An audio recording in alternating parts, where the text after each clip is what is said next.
നമസ്കാരം. തൊടിയിലെ ചെടി എന്ന പരിപാടിയിലേക്ക് എല്ലാവർക്കും സ്വാഗതം.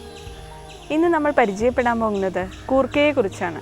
കിഴങ്ങു വർഗത്തിൽപ്പെട്ട ഒരു ഭക്ഷ്യവിളയാണ് കൂർക്ക. ലാമിയേസി ഫാമിലിയിൽപ്പെടുന്ന ഈ സസ്യത്തിൻ്റെ ശാസ്ത്രീയ നാമം പ്ലക്ട്രാന്തസ് റോട്ടുഡിഫോളിയസ് എന്നതാണ്. പ്രധാനമായും ഉഷ്ണമേഖലാ പ്രദേശങ്ങളിലും മിതശീതോഷ്ണ പ്രദേശങ്ങളിലുമാണ് ഇത് കൂടുതലായി കണ്ടുവരാറുള്ളത്. കേരളത്തിൽ തൃശ്ശൂർ, പാലക്കാട് തുടങ്ങിയ പ്രദേശങ്ങളിൽ ഇത് കൂടുതലായി കൃഷി ചെയ്തു വരുന്നു. പാചകം ചെയ്താൽ സ്വാദിഷ്ടവും വളരെയധികം പോഷക സമൃദ്ധവുമാണിത്. കറികൾ ഉണ്ടാക്കുന്നതിനും മെഴുക്കുപുരട്ടി അല്ലെങ്കിൽ ഉപ്പേരി ഉണ്ടാക്കുന്നതിനും ഇത് സാധാരണയായി ഉപയോഗിച്ചു വരുന്നു. ചൈനീസ് പൊട്ടറ്റോ, ചീവിക്കിഴങ്ങ് എന്നീ പേരുകളിലും കൂർക്ക അറിയപ്പെടുന്നു. ഏകദേശം 30 സെൻറ്റിമീറ്ററോളം ഉയരത്തിൽ വളരുന്ന ഒരു സസ്യമാണിത്.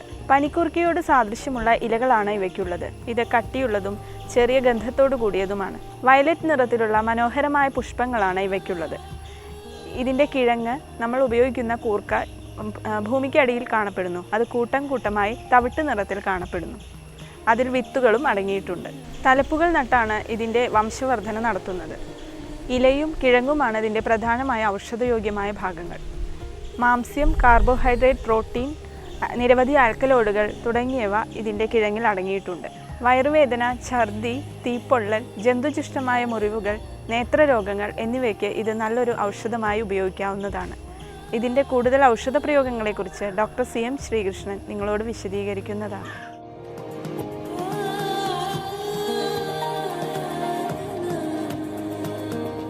കൂർക്ക ഏറ്റവും ഉപ്പേരിക്ക് വയ്ക്കാനാണ്. കൂർക്കുപ്പേരിയാണ് ഏറ്റവും ഇഷ്ടം എല്ലാവർക്കും. അത് നല്ലൊരു ഉപ്പേരിയാണ്, നല്ല സ്വാദിഷ്ടമാണ്. ഇതിൻ്റെ ഒരു 2-3 ഉപയോഗം. ഇതിൻ്റെ ഇല ഈ വയറിളക്കമുള്ള ആൾക്കാർക്ക് ഈ ഇല ഇടിച്ച് കഴിഞ്ഞ് നീര് തേനിച്ചരച്ച് കൊടുത്താൽ നല്ലതാണ്. പിന്നെ ഈ മൂത്രത്തിൽ കൂടെ രക്തം പോവുക, അതിൽ ഈ കൂർക്ക നന്നായിട്ട് വേവിച്ച് അരച്ചിട്ട് അകത്തേക്ക് കഴിച്ചാൽ കുറയും. അതുപോലെ മൂത്രച്ചൂടിനും ഈ കൂർക്ക വളരെ നല്ലതാണ്. അതിലുപരി ഈ കൂർക്കയിൽ ധാരാളം കാർബോഹൈഡ്രേറ്റും പ്രോട്ടീനും ഉണ്ട്. ശരീരത്തിന് ഊർജ്ജം കൊടുക്കുന്നതാണ്, ദഹനം എളുപ്പമാക്കും. അതേസമയം ഇതിൽ ഈ അത്യാവശ്യം കുറച്ച് ഫൈബേഴ്സ് ഉള്ള കാരണം ശോധന ഉണ്ടാക്കുകയും ചെയ്യും. ചില ഈ കിഴങ്ങുകൾ ശോധന കുറയ്ക്കും, പക്ഷേ കൂർക്ക ശോധന കുറയ്ക്കില്ല. പക്ഷേ ഇത് അധികം കഴിക്കരുത്. അധികം കഴിച്ചു കഴിഞ്ഞാൽ ദഹനക്കേട് ഉണ്ടാക്കും. അതുകൊണ്ട് തന്നെ കൂർക്കപ്പേരി ഉപദംശമായിട്ട് മാത്രമേ ഉപയോഗിക്കാൻ പാടുള്ളൂ.